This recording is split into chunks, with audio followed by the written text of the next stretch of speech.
Taste and see that the Lord is good. Hello, happy Monday to you. My name is Orlando Pula and I'm your lead pastor here at the Ottawa Seventh-day Adventist Church. And this is your 2-minute drill of leadership for this week.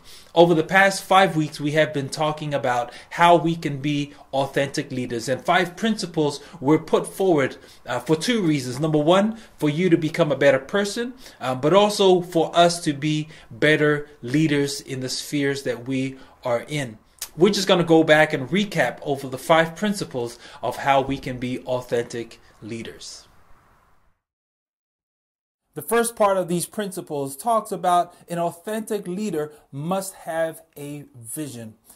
Like we have been saying before, where there is no vision, the people will perish. How do you know where you are going if you don't know as a leader yourself where you are going? If we are to be authentic leaders, then we must demonstrate initiative. As we look at the definition of initiative, it is the power or ability to begin or to follow through energetically with a plan or with a task. What we are actually saying here is that to demonstrate initiative, we are going to be taken out of our comfort zone. Being an authentic leader, we must exert influence.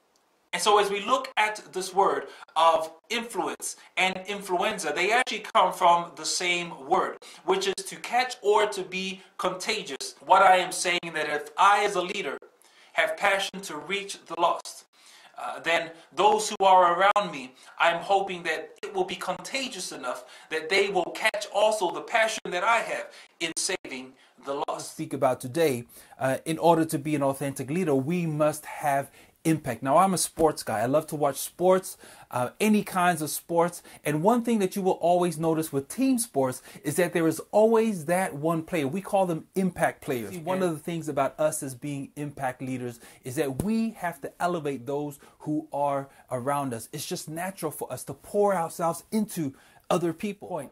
The 5th and final principle that I would like to speak to you about today is that every authentic leader must have integrity. And to me, this is probably the most important characteristics that we must have. Basically, what we are saying today is that if you have the other 4 qualities of being an authentic leader, but you do not have integrity, then everything else will fall apart.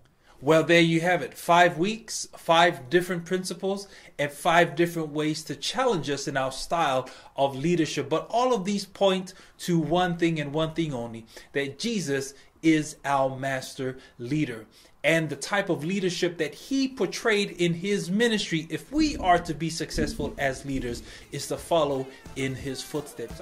I pray that God will richly bless you and your family throughout the course of this week. And just a reminder, it's not necessarily the knowledge that we gain in this life that makes a difference. It's what we do with that knowledge that makes a difference, not only in our ministries, but also in our lives. This is your 2-minute drill of leadership for this week.